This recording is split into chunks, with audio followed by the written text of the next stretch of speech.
ஓம் ஸ்ரீ வராகிதாயே போற்றி.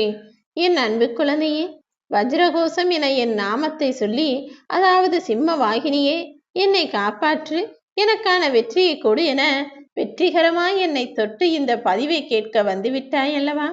இனி உனக்கான நல்லது நிச்சயமாய் நடந்தே தீரும். வஜ்ரகோசம் என்கிற சிம்ம வாகினி என்கிற என்னுடைய நாமத்தை நீ எப்படி பூரிப்போடு சொன்னாயோ, அந்த அளவிற்கு உன் வாழ்க்கையிலும் பூரிப்பையும் சந்தோஷத்தையும் நான் உண்டாக்கப் போகிறேன். ஏன் தேவையில்லாமல் கண்டதையும் நினைத்து கவலைப்பட்டு கலங்கி போயிருக்கிறாய்? எல்லாரும் உன்னை விமர்சிக்கிறார்களே என மனம் புழுங்காதே. விமர்சனங்கள் என்பது உன்னை பலம் வாய்ந்த ஆளாக மாற்ற முடியும். இப்படிப்பட்ட கஷ்டம் நிறைந்த சந்தர்ப்பங்களை தான் மனிதன் தனக்கு உருவாக்கி கொள்ள பயன்படுத்தி கொள்ள வேண்டும். நீ என்னதான் செய்தாலும் உன்னை குற்றம் சொல்ல 4 பேர் இருக்கத்தான் செய்வார்கள். அவர்களிடமெல்லாம் போய் நான் சரியான ஆள்தான், நான் தவறு செய்யவில்லை, என் மீது எந்த குற்றமும் இல்லை, நான் வாழ்க்கையில் ஜெயித்து காட்டுவேன் என நீ வார்த்தையால் பேசுவதை விட வாழ்ந்து காட்டுவதுதானே சிறப்பு.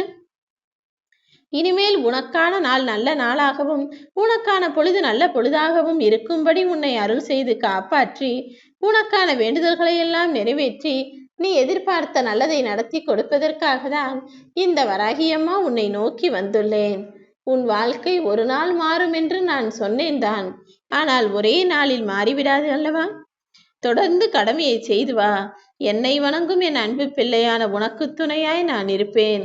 கற்பனையாக நீ மனதில் நினைத்த விஷயங்களை எல்லாம், கனவாக உனக்குள் இருக்கும் விஷயங்களை எல்லாம் நனவாய் நான் மாற்றி கொடுத்து என் நெஞ்சத்தில் குடியிருக்கும் அன்பு பிள்ளையான உன் வாழ்வில் சந்தோஷங்களை கொண்டு வருவேன் என் செல்லமே. பக்தியின் ஆழம் அதிகமானதால் தானே உன் மனம் என்னை நாடி வந்தது. அப்படி இருக்கும்போது நான் மட்டும் என் அன்பு பிள்ளையான உன்னை நினைக்காமல் விட்டு விடுவேனா? என்னையே முழுவதுமாக நம்பி வாழ்ந்து வரும் உன்னுடைய வாழ்வில் இனி எல்லா நல்ல விஷயங்களும் நடக்கும்படி நான் பார்த்து கொள்கிறேன். இருக்கும் நிமிடங்களை வைத்து சந்தோஷமாக வாழ்வதுதானே வாழ்க்கை. அதை விட்டுவிட்டு ஏற்கனவே நடந்த விஷயங்களையும் ஏற்கனவே நீ இழந்த விஷயங்களையும் நினைத்து துக்கத்தையே யோசித்து கொண்டு வாழ்ந்திருந்தால் அது எப்படி வாழ்க்கையாக இருக்கும்? உனக்கு கெடுதல் நினைக்காதவர்கள் 2 பேர்தான். ஒன்று, குழந்தையாக நீ விழுந்த போதெல்லாம் தூக்கிவிட்ட உனது தாய். இன்னொருவர் தந்தை. இன்றும் நீ விழுந்துவிடக் கூடாது என உனக்காக மனதளவில் வேண்டிக் கொண்டும் வேண்டுதல் வைத்துக்கொண்டும் உன்னை காத்து நிற்பது உன் வராகியம்மா நானும் உனது தாய் தந்தையரும் தான். என்னை நாடி வந்த என் பிள்ளைகள் யாராக இருந்தாலும் அவர்களுக்கு ஒரு குறையும் இல்லாமல் காத்தருளக்கூடியவள் நான் தானே.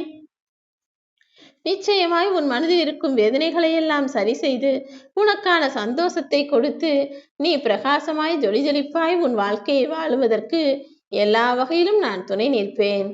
ஏதோ ஒரு விஷயத்தை நினைத்து உன் மனம் சமாதானம் அடையாமல் கூடுபாயும் வித்தை போல அங்கும் இங்கும் அலைந்து கொண்டே இருப்பது எனக்கு தெரியும். கஷ்டமான சூழ்நிலையில் ஏன் இப்படி மனம் உடைந்து போய் தைரியத்தை இழந்து போய் நிற்கிறாய்? உன் சிந்தனை முழுவதிலும் இப்போது என்ன இருக்க வேண்டும் தெரியுமா?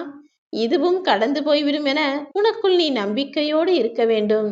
உன் மனதிற்கு நீ கொடுக்கும் நம்பிக்கையால் உன் வாழ்வில் மட்டுமல்ல, உன்னை சுற்றி இருக்கக்கூடிய அத்தனை பேர் வாழ்விலும் விடியல் வரும் என் செல்லமே. ஒருபோதும் நம்பிக்கை இழக்காதே. அதிக சக்தி வாய்ந்த இந்த வராகியம்மா நான் உனக்கு வாக்கு கொடுக்கிறேன். வாழ்க்கையில் கஷ்டமான சூழ்நிலைகளில் நீ மனம் உடைந்து போகும்போது உன்னை காப்பாற்ற நான் வருவேன் என ஏற்கனவே சொல்லியிருந்தேன் அல்லவா? நீயும் இப்போதெல்லாம் மன வருத்தத்தோடு வராகியம்மா என்னை காப்பாற்ற வரமாட்டாயா என வருந்தி வேண்டுதல் தானே பிரார்த்தனை செய்கிறாய். அதனால்தான் உன்னை காப்பாற்றுவதற்காக நான் வந்துள்ளேன். அது தெரியாமல் யாரோ ஒருவர் நம்மை காப்பாற்றுவார் என நீ நினைத்து கொண்டு மற்றவர் மனிதர்கள் மீது வைக்கும் நம்பிக்கையை என் மீது வைத்தால் போதும். நான் எங்கும் இல்லை என் செல்லமே. அண்ட சராசரத்திலும் சர்வமாய் இருப்பவள் இந்த வராகியம்மா நான் தான். உன்னுடைய உடல் உயிர் ஊன் எல்லா இடத்திலும் இருப்பவளும் இந்த வராகியம்மா நான் தானே.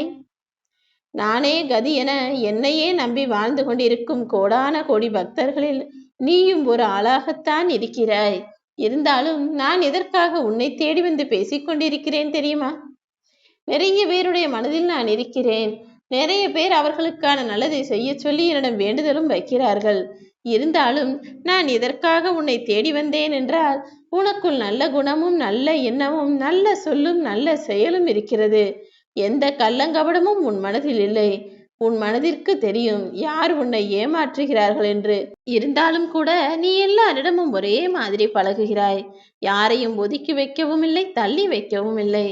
அவர்களிடம் எதையும் வெளிக்காட்டி கொள்ளாமல் உன்னுடைய அன்பையும் பாசத்தையும் எப்போதும் போல எல்லாருக்கும் கொடுத்து கொண்டே இருக்கிறாய் அல்லவா?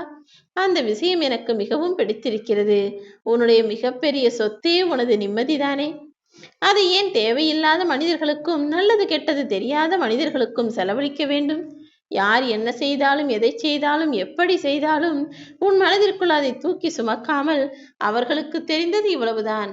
அவர்கள் நல்லது செய்தால் நன்மை பெறப் போகிறார்கள், கெட்டது செய்தால் தண்டனை பெறப் போகிறார்கள் என அதை என் பொறுப்பில் விட்டுவிட்டு எதை பற்றியும் கவலைப்படாமல் உன் வாழ்க்கையை வாழப்பார்.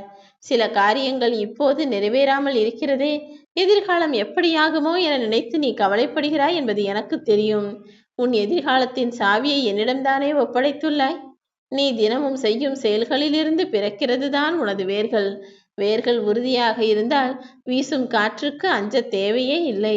உன் மனதில் உறுதியோடு இருக்கும் நீ எதை நினைத்தும் கவலை கொள்ள வேண்டாம்.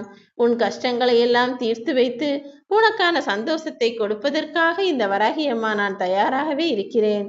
இனிமேலும் அது நடக்கவில்லை, இது நடக்கவில்லை, அது என்னாகுமோ, இது என்னாகுமோ என எதை நினைத்தும் நீ கவலை கொள்ள வேண்டாம். வஜ்ரகோஷம் என்று சொல்லிவிட்டாயல்லவா? இந்த வராகி அம்மா என்னையும் வணங்க ஆரம்பித்து விட்டாயல்லவா? இனிமேல் எல்லாமே உனக்கு நல்லதாகத்தான் நடக்கும். நடக்கப் போவது என்ன என்பதை நீ அறிய மாட்டாய்.